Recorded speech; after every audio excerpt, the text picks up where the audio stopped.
This is my side of the story of trying to start a generational homestead. These photos are not it. This is the 1 acre I grew up on a road called Quarry Road, because it was a literal slate pit.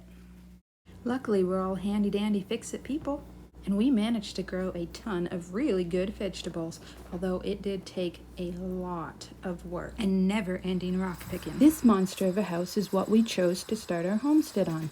Although it looks big, it actually isn't that grand for 9 people and needs a lot of repairs. It did come with a bell at the door, grapes by the kitchen door, lots of Concord grapes, the biggest rose hips I have ever seen,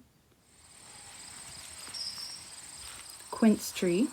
The previous owner did like planting various fruit trees or pretty trees like this Japanese maple, a huge beautiful ginkgo biloba,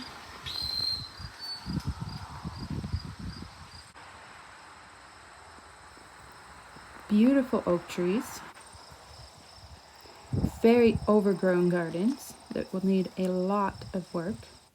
And of course, me being a gardener, I brought along a lot of my own stuff. A lot of asparagus, echinacea, various flowers, and a bench.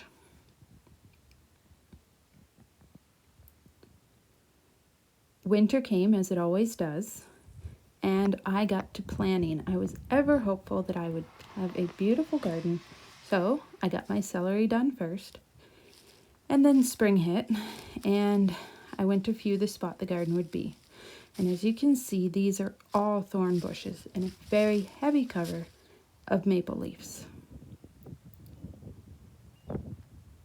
Just so many full, and this is in the spring, so things are not leafed out yet.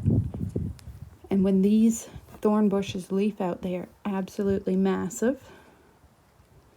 And old equipment that was left with the farm. So I started pulling up roots. Impossible, big, woody, snapped when you touched them roots that covered the ground like a mat. But what could I do? I had no choice. They all had to come up and out of the way if I ever wanted to have my dream garden. One of the piles of organic waste that I had to remove before even thinking of beginning tilling. So we began, and we failed hard. That small patch that you see there took so long to do with the little push tiller. Although, once we broke through the sod, the dirt underneath was very promising and actually really beautiful.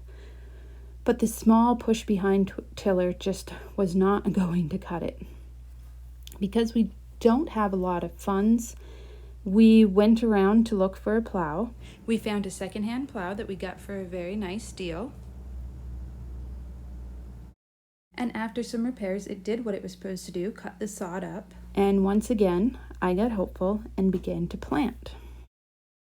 But the simple fact was we needed a tiller, a big tiller. And if you know the price of those, they are not cheap. And we were faced with heavy new ground sod.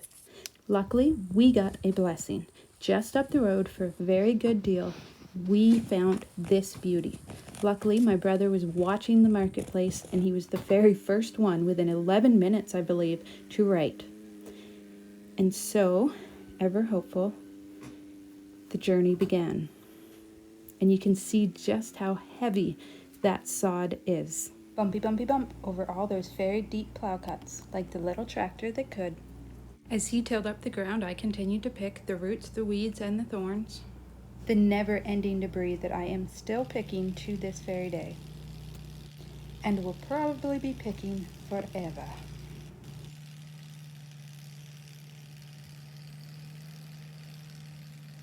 Despite my diligent hand-picking work, this tiller still got covered in many roots and thorns.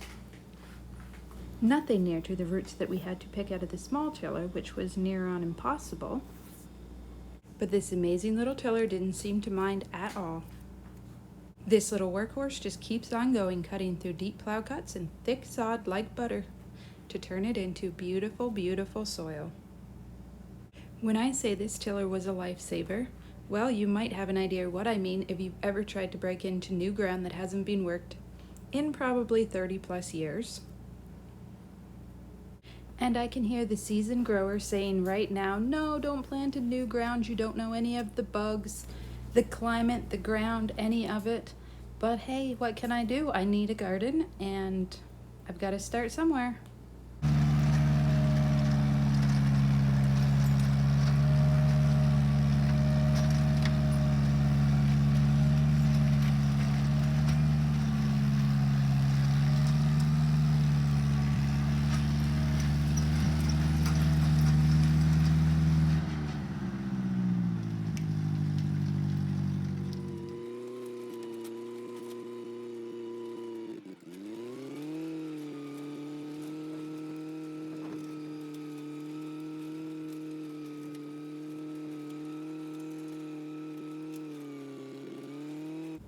After 6 or 7 more go-arounds with the tiller, look at the beautiful sandy loam that we are left with.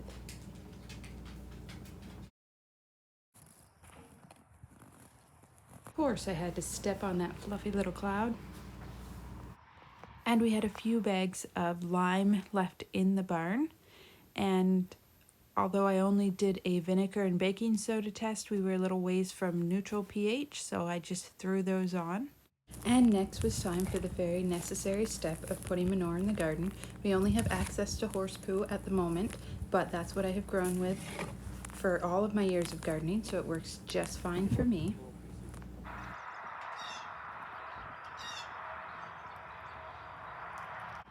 And I was so stressed out at this point, I forgot to film the rowing up bit, but I just did that with a hoe and some string to get the rows as straight as I could. The onion seedlings finally in the garden and so happy to be there.